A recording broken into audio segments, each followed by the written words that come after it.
Assalamualaikum warahmatullahi wabarakatuh. Baiklah, kami dari kelompok 5 akan mempresentasikan hasil diskusi kelompok kami dengan materi morfologi bunga dengan mata kuliah struktur dan perkembangan tumbuhan. Baiklah, dengan saya sendiri sebagai moderator yaitu Helena Halim dengan NIM 22031073. Saya Vivi Devitawati dengan NIM 22031067. Saya Nur Aziza Rahmatul Putri dengan NIM 22031025. Saya Nadarudat Rahmi dengan NIM 22031020. Baiklah, dengan daftar isi sendiri yang pertama ada kami akan membahas morfologi bunga secara umum, lalu dilanjutkan dengan variasi bunga, bagian-bagian bunga, dan yang terakhir adalah alat kelamin bunga. Dengan materi pertama yang akan disampaikan oleh teman kami, Vivi Revitawati. Bunga atau flos adalah salah satu organ tubuh tumbuhan yang berfungsi sebagai alat perkembangbiakan secara generatif yang memiliki bentuk dan susunan yang berbeda-beda menurut jenisnya. Tetapi bagi tumbuhan yang berbiji, alat tersebut lazimnya merupakan bagian tumbuhan yang kita kenal sebagai bunga. Bunga adalah batang dan daun yang termodifikasi. Modifikasi ini disebabkan oleh dihasilkannya sejumlah enzim yang dirangsang oleh sejumlah fitohormon tertentu. Pembentukan bunga dengan ketat dan dikendalikan secara genetik dan pada banyak jenis diinduksi oleh perubahan lingkungan tertentu, seperti suhu rendah, lama pencahayaan, dan ketersediaan air.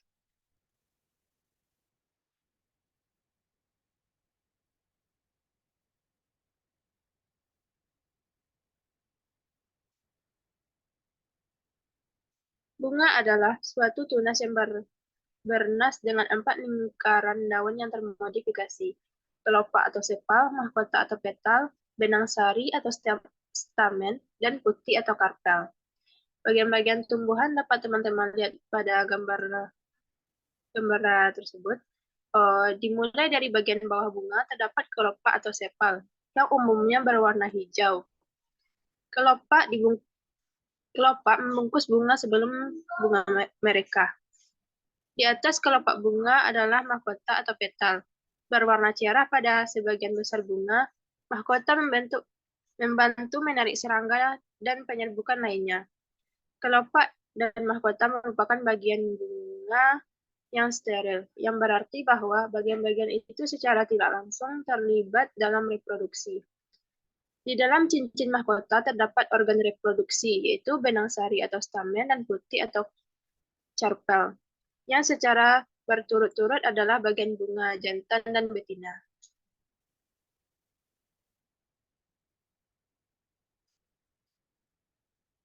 Suatu benang sari terdiri dari sebuah batang yang disebut tangkai sari atau filamen dan suatu kantong yang terletak di ujung. Kepala sari atau anter, tempat serbuk sari dihasilkan. Pada ujung putih adalah kepala putih atau stigma yang lengket untuk menerima serbuk sari. Tangkai putih atau stile mengarah ke ovarium atau ovari pada bagian dasar putih. Bakal biji yang berkembang menjadi biji setelah fertilisasi terlindung dalam ovarium. Untuk materi kedua yaitu variasi bunga. Variasi bunga berdasarkan kelengkapan perhiasan bunga. Complete flower, yaitu bunga yang memiliki keempat macam organ atau bagian bunga, yaitu sepal, petal, stamen, dan putik atau petisium. Lalu incomplete flower, bunga yang kehilangan satu atau lebih dari bagian bunga.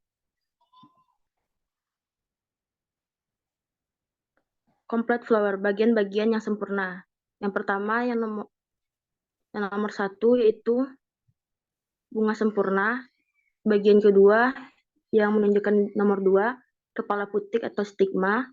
Nomor 3, tangkal putik atau stilus. Nomor 4, tangkai sari atau filamen bagian dari benang sari. Nomor 5, sumbu bunga atau asis. Nomor 6, artikulasi. Nomor 7, tangkai bunga atau pedikel. Nomor 8, kelenjar nektar. Nomor 9, benang sari atau stamen. Nomor 10, bakal buah atau ovum. Nomor 11, bakal biji atau ovulum. Nomor 12, serbuk sari atau polen.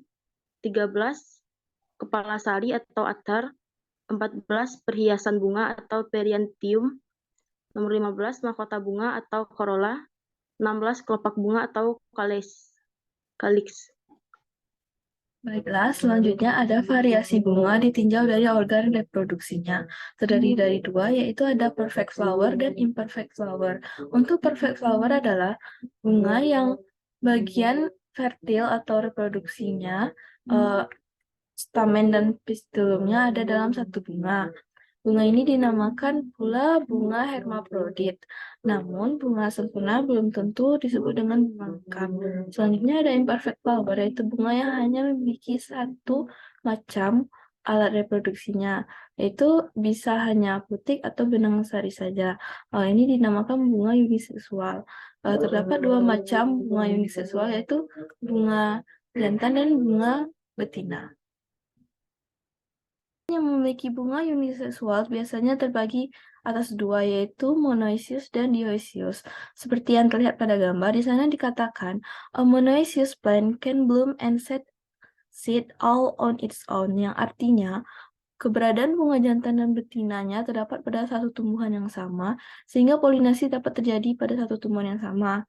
Selanjutnya, dioecious plants need a plant of the opposite sex present to achieve pollination, yang artinya keberadaan bunga jantan dan betinanya terdapat pada tumbuhan yang berbeda, jadi polinasinya terjadi antara dua tumbuhan yang berbeda. Baiklah, selanjutnya ada variasi bunga berdasarkan estivasi bunga yang terdiri dari tiga, yaitu hipoginos, periginos, dan epiginos. Untuk hipoginos, itu bunga yang bagian calyx, corolla, dan stamen menempel pada dasar bunga atau reseptakel di bawah hipoginesium. Posisi ovarium superus letaknya lebih tinggi dibandingkan perhiasan bunga. Selanjutnya ada periginos, yaitu bunga dengan perhiasan bunga dan stamen yang sejajar dengan ovarium. Bagian reseptakel dasar bunga biasanya membentuk pemanjangan yang dinamakan hipantium. Hipantium ini berbentuk cawan mengelilingi ovarium yang superus atau semi-inverus. Selanjutnya yang terakhir ada epiginos, yaitu bunga yang memiliki perhiasan bunga dan stamen terletak di atas ginesium ovarium inverus. Baiklah, selanjutnya ada variasi bunga berdasarkan segi simetris. Terdiri dari dua, yaitu ada bunga actinimorph dan zygomorph. Yang pertama ada bunga actinimorph, itu bunga yang memiliki banyak bidang bagi atau radial simetri. Misalnya pada bunga hibiscus, Rosa sinensis atau kembang sepatu, Portulaca grandiflora, dan lain-lainnya.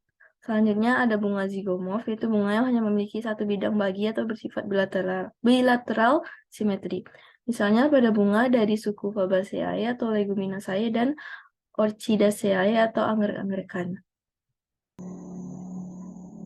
Materi yang keempat yaitu alat kelamin bunga. Yang pertama yaitu benang sari. Benang sari ada di tengah mahkota. Secara lengkap, bagian-bagian dari benang sari adalah tangkai atau filamen, kepala sari atau anter, dan serbuk sari atau polen. Benang sari merupakan penghasil serbuk sari yang merupakan gamet jantan pada tumbuhan. Pada putik, putik berlokasi di bagian pusat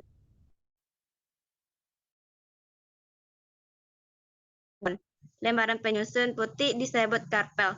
Jumlah karpel bisa satu atau lebih. Setiap karpel memiliki ovarium yang di dalamnya ada sel telur di atas ovarium. Di atas ovarium ada tangkai atau stilus yang mendukung kepala putik atau stigma. Stilus berupa saluran sempit, tempat lewatnya serbuk sari saat pertumbuhan. Stigma reproduksi lengkap. Bunga yang punya putik dan benang sari dalam satu bunga disebut hermaprodit. Sementara yang hanya memiliki benang sari disebut bunga jantan, dan yang hanya memiliki putik disebut bunga betina. Organ reproduksi betina adalah daun buah atau carpellum, yang pada pangkalnya terdapat bakal buah atau ovarium, dengan satu atau sejumlah bakal biji atau ovulum, jamak ovula, yang membawa gamet betina. Di dalam kantung gembrio Pada ujung putik terdapat kepala putik atau stigma untuk menerima serbuk sari atau polen. Tangkai putik atau stilus berperan sebagai jalan bagi polen menuju bakal-bakal buah. Baiklah, sekian presentasi dari kelompok kami. Apabila terdapat kesalahan kata, kami mohon maaf. Kami ucapkan terima kasih yang sebanyak-banyaknya telah menyimak video dari kami. Oleh karena itu, kami tutup dengan mengucapkan Assalamualaikum Assalamualaikum warahmatullahi wabarakatuh. Warahmatullahi wabarakatuh.